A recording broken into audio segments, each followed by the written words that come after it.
आप रिलायंस इंडस्ट्रीज और उसके धन कुबेर मालिक मुकेश अंबानी की बेइंतहा कमाई के बारे में तो जानते होंगे, लेकिन आज हम आपको गुजरात के एक ऐसे शख्स की कहानी बताएंगे जो दौलत के मामले में अंबानी को भी टक्कर दे रहा है। हर दिन नए नए बेंचमार्क सेट कर रहा है और न सिर्फ भारत में बल्कि पूरी दुनिया में अपना दबदबा बना रहा है। जी हाँ, सही समझे आप, हम बात कर रहे हैं भारत के मशहूर बिजनेसमैन गौतम अडानी की, जिन्हें एक वक्त था जब आर्थिक तंगी के कारण पढ़ाई छोड़नी पड़ी थी, लेकिन आज ये एयरपोर्ट से लेकर बंदरगाह और कोयले से लेकर घर में इस्तेमाल होने वाले तेल तक से पैसा कमा रहे हैं। लेकिन कम ही ऐसे लोग हैं जो उनके बारे में बहुत ज्यादा जानते हैं। तो अगर आप भी गौतम अडानी की कामयाबी का राज जानना चाहते हैं तो फिर बिना वीडियो स्किप किए हमारे साथ देखिए उनकी जिंदगी और व्यापार का सफरनामा।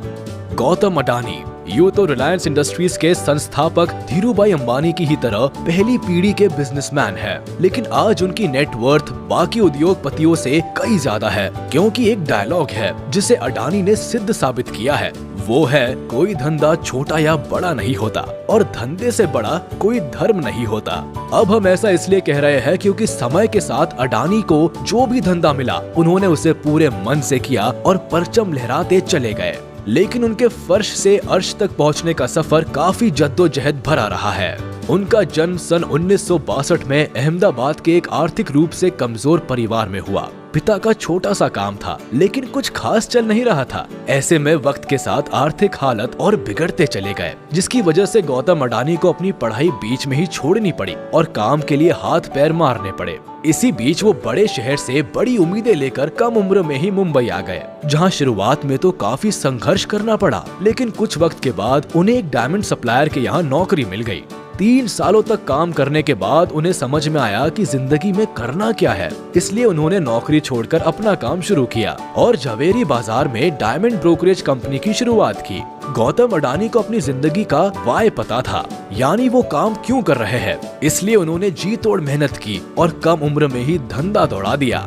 लेकिन उनकी किस्मत चमकी 1981 से, जब उनके बड़े भाई ने उन्हें अहमदाबाद बुलाया। दरअसल भाई ने सामानों को लपेटने वाली प्लास्टिक की एक कंपनी खरीदी, मगर वो चल नहीं रही थी क्योंकि जो कच्चा माल चाहिए था वो जरूरत के हिसाब से नहीं मिल पा रहा था। बाहर देशों से कच्चे माल को इंपोर्ट करना पड़ रहा था। ऐसे में इसे एक अवसर के तौर पर देखते हुए अडानी ने कांडला पोर्ट पर प्लास्टिक ग्रैन्युअल्स का आयात शुरू किया और 1988 में शुरू की अडानी एक्सपोर्ट्स, जिसका नाम बदलकर बाद में अडानी एंटरप्राइजेस कर दिया गया। इसमें धातु, एग्रीकल्चर प्रोडक्ट और कपड़े की कमोडिटी ट्रेडिंग होती थी। काम चल पड़ा तो कुछ ही साल में ये कंपनी और अडानी इस बिजनेस से बड़ा नाम बन गए और फिर 1994 में अडानी एंटरप्राइजेस को शेयर बाजार में लिस्ट कर दिया गया। फिर साल आया 1995 का। ये वो साल था जिसने आज उनके इस मुकाम तक पहुंचने की नींव रखी, क्योंकि इस वक्त गुजरात सरकार पोर्ट डेवलपमेंट के लिए प्राइवेट कंपनीज की तलाश कर रही थी। ऐसे में जैसे ही एक खबर अडानी तक पहुंची, उन्हें कमाई का एक और सोर्स नजर आया, इसलिए उन्होंने गुजरात के सबसे बड़े बंदरगाह मुंद्रा पोर्ट को ही खरीद दिया। मुंद्रा पोर्ट को खरीदने के बाद 1998 में गौतम अडानी ने Adani ports and logistics company की शुरुआत की।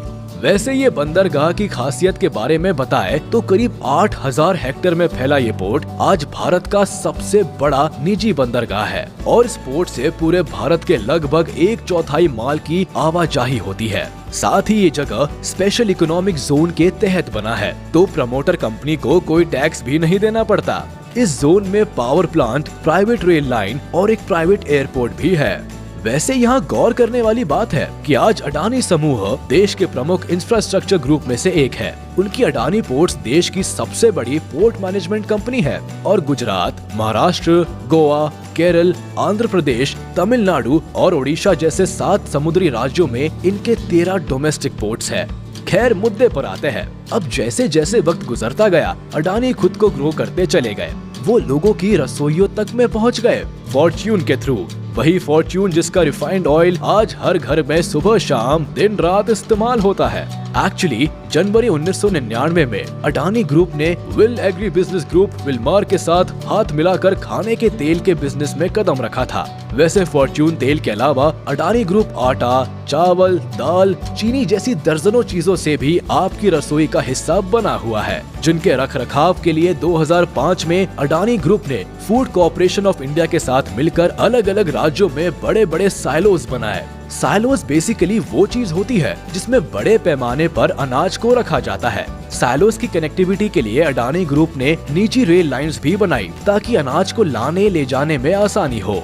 कहते हैं कि हीरे की परख जौहरी ही जानता है, इसलिए अडानी को काले कोयले में भी पैसा दिखा। उन्होंने डोमेस्टिक इलेक्ट्रिसिटी का जनरेशन किया, बड़े बड़े राज्यों को बिजली सप्लाई करनी शुरू की, लेकिन इतने बड़े पावर प्लांट को चलाने के लिए जरूरत से ज्यादा कोयला चाहिए था। इसलिए दिमाग चलाया और ऑस्ट्रेलिया की एक कोल माइन को खरीद डाला। फॉर्च्यून इंडिया मैगजीन के मुताबिक 2010 में अडानी ने लिंक एनर्जी से 12,147 करोड़ में कोयला खदान खरीदी थी। गीली बेस्ट क्वींस आइलैंड में मौजूद इस खदान में 7.8 बिलियन टन के खनिज भंडार है, जो हर साल 60 मिलियन टन कोयला पैदा कर सकती है। इसी तरह इंफ्रास्ट्रक्चर की कमी से इंडोनेशिया में मौजूद तेल, गैस और कोयले के लिए अडानी ग्रुप ने साउथ सुमात्रा से कोयला ढुलाई के लिए $1.5 अरब निवेश करने की घोषणा की। उस समय इंडोनेशिया निवेश बोर्ड ने बताया था कि अडानी समूह 5 करोड़ टन की क्षमता वाले एक कोल हैंडलिंग पोर्ट का निर्माण करेगा और साउथ सुमात्रा आइलैंड की खदानों से कोयला निकालने के लिए 250 किलोमीटर रेल लाइन बिछाएगा। खैर, अडानी अपना कारोबार फैलाते गए और पैसा अकाउंट में आता चला गया। जिस अडानी साम्राज्य का कारोबार 2002 में $76.5 करोड़ था, वो 2014 तक आते आते बढ़कर $10 अरब हो गया।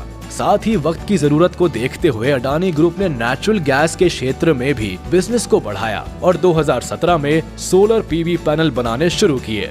उधर बंदरगाह और निजी रेल लाइन के बाद अडानी ने एयरपोर्ट्स की तरफ उड़ान भरी और 2019 में अहमदाबाद, लखनऊ, मंगलुरु, जयपुर, गुवाहाटी और तिरुवनंतपुरम जैसे 6 हवाई अड्डों के मॉडर्नाइजेशन और ऑपरेशन की जिम्मेदारी उठा ली। अब अगले 50 सालों तक अडानी ग्रुप इन सभी एयरपोर्ट्स का ऑपरेशन, मैनेजमेंट और डेवलपमेंट संभालेगा। वही मुंबई इंटरनेशनल एयरपोर्ट लिमिटेड में भी अडानी ग्रुप के पास 74% की हिस्सेदारी है और ये किसी को बताने की जरूरत नहीं कि भारत में मुंबई एयरपोर्ट दिल्ली के बाद देश का सबसे बड़ा एयरपोर्ट है।